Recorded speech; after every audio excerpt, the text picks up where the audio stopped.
The postmaster first took up his duties in the village of Ullapur. Though the village was a small one, there was an indigo factory nearby, and the proprietor, an Englishman, had managed to get a post office established. Our postmaster belonged to Calcutta. He felt like a fish out of water in this remote village. His office and living room were in a dark thatched shed, not far from a green slimy pond, surrounded on all sides by a dense growth. The men employed in the indigo factory had no leisure. Moreover, they were hardly desirable companions for decent folk. Nor is a Calcutta boy an adept in the art of associating with others. Among strangers he appears either proud or ill at ease. At any rate, the postmaster had but little company, nor had he much to do. At times he tried his hand at writing a verse or two, that the movement of the leaves and the clouds of the sky were enough to fill life with joy.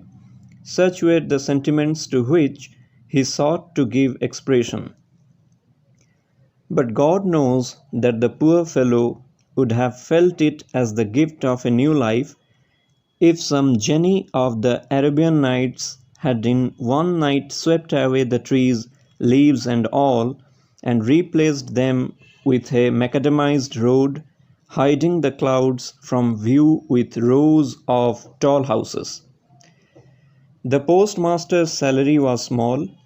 He had to cook his own meals, which he used to share with Ratan, an orphan girl of the village who did odd jobs for him.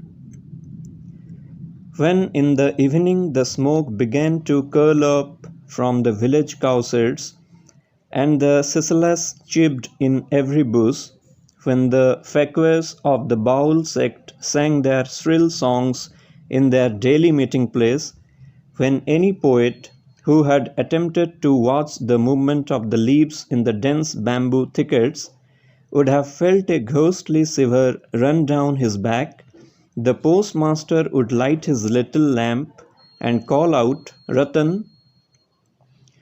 Ratan would sit outside waiting for this call, and instead of coming in at once, would reply, "Did you call me, sir?" "What are you doing?" the postmaster would ask. "I must be going to light the kitchen fire," would be the answer. And the postmaster would say, "Oh, let the kitchen fire be for a while. Light me my pipe first." At last Ratan would enter, with puffed out cheeks, vigorously blowing into a flame a live coal to light the tobacco. This would give the postmaster an opportunity of conversing. "Well, Ratan," perhaps he would begin, "do you remember anything of your mother?" That was a fertile subject. Ratan partly remembered and partly didn't. Her father had been fonder of her than her mother. Him she recollected more vividly. He used to come home in the evening after his work, and one or two evenings stood out more clearly than others, like pictures in her memory. Ratan would squat on the floor near the postmaster's feet as memories crowded in upon her. She called to mind a little brother that she had, and how on some bygone cloudy day she had played at fishing with him on the edge of the pond, with a twig for a make-believe fishing rod. Such little incidents would drive out greater events from her mind.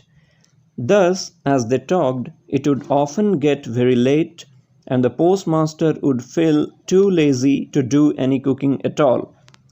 Ratan would then hastily light the fire and toast some unleavened bread, which, with the cold remnants of the morning meal, was enough for their supper. On some evenings, seated at his desk in the corner of the big empty shed, the postmaster too would call up memories of his own home, of his mother and his sister, of those for whom in his exile his heart was sad, memories which were always haunting him, but which he could not talk about with the men of the factory, though he found himself naturally recalling them aloud in the presence of the simple little girl. And so it came about that the girl would allude to his people as mother, brother, and sister, as if she had known them all her life. In fact, she had a complete picture of each one of them painted in her little heart. One noon, during a break in the rains, there was a cool, soft breeze blowing. The smell of the damp grass and leaves in the hot sun felt like the warm breathing of the tired earth on one's body.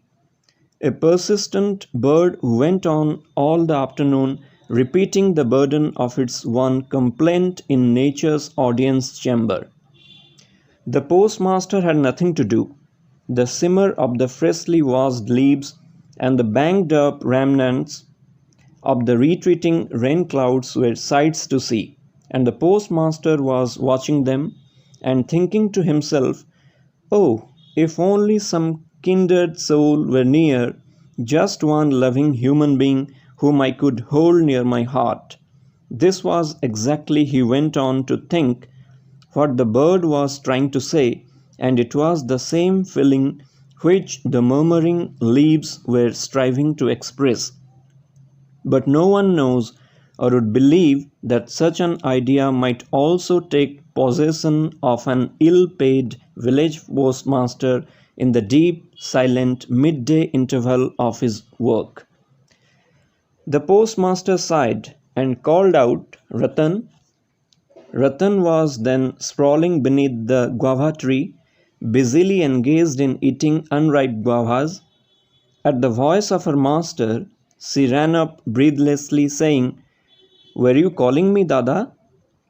"I was thinking," said the postmaster, "of teaching you to read." And then, for the rest of the afternoon, he taught her the alphabet. Thus, in a very short time, Ratan had got as far as the double consonants. It seemed as though the showers of the season would never end. Canals, ditches, and hollows were all overflowing with water. Day and night the patter of rain was heard and the croaking of the frogs. The village roads became impassable and marketing had to be done in punts. One heavily clouded morning, the postmaster's little pupil had been long waiting outside the door for her call, but not hearing it as usual, she took up her dog-eared book and slowly entered the room.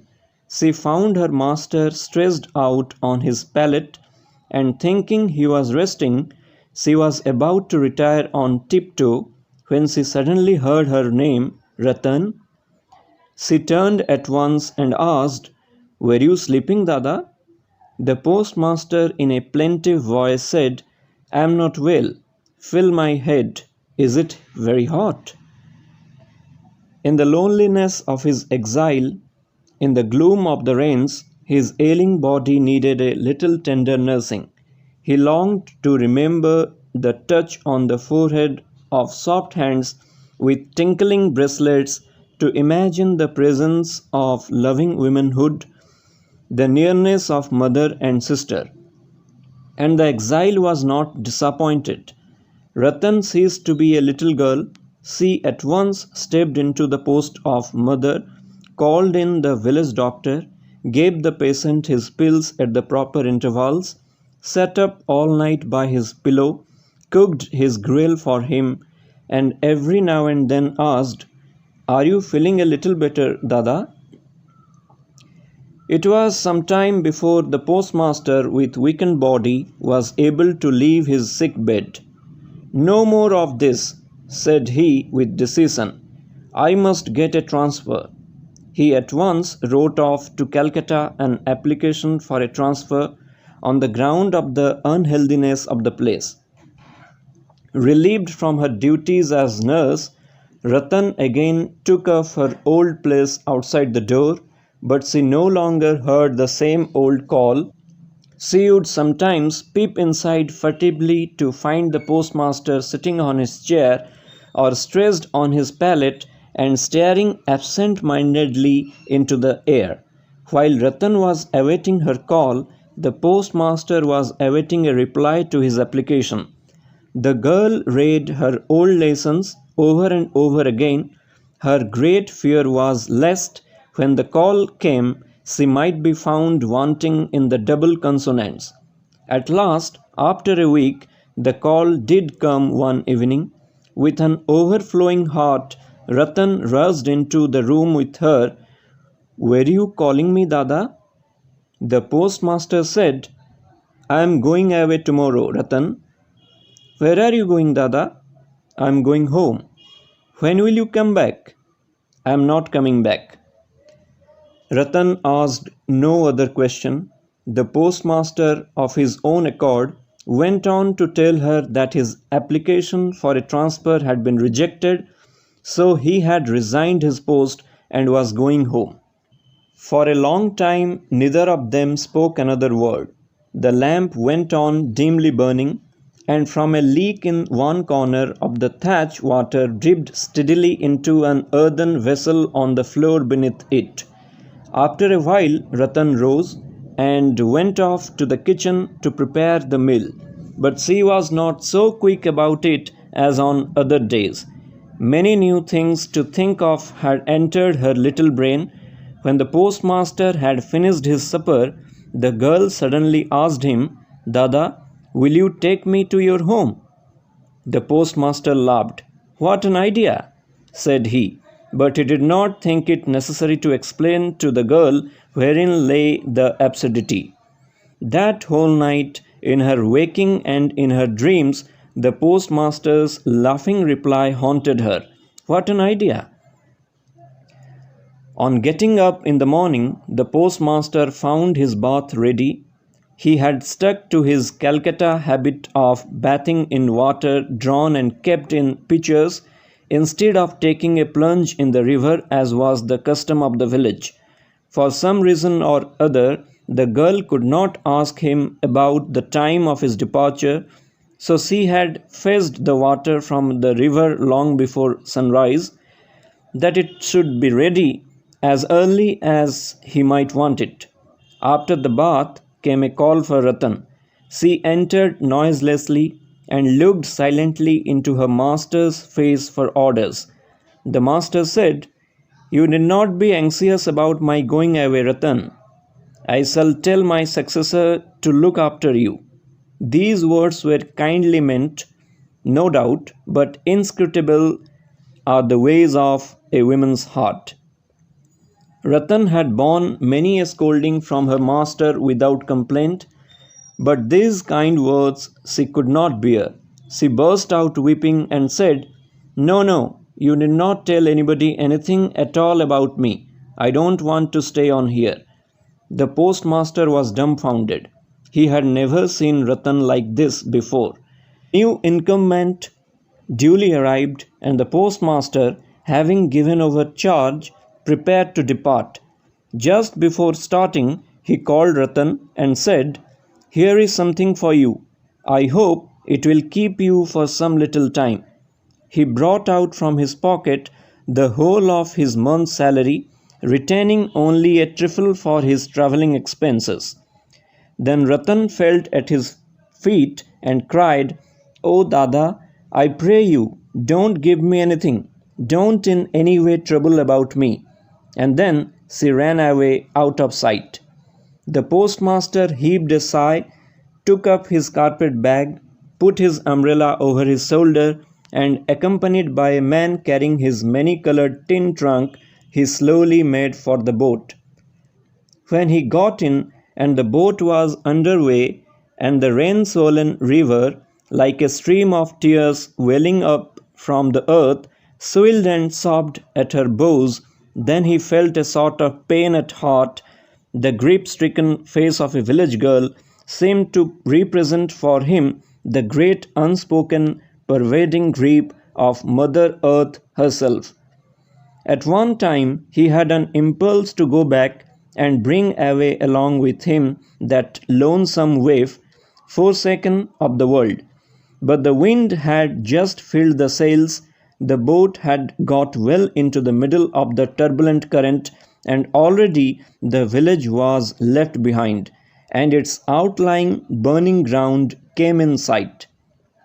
So the traveller, born on the breast of the swift flowing river, consoled himself with philosophical reflections on the numberless meetings and partings going on in the world, on death, the great parting from which none returns. But Ratan had no philosophy.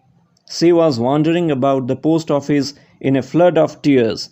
It may be that she had still a lurking hope in some corner of her heart that her Dada would return, and that is why she could not tear herself away.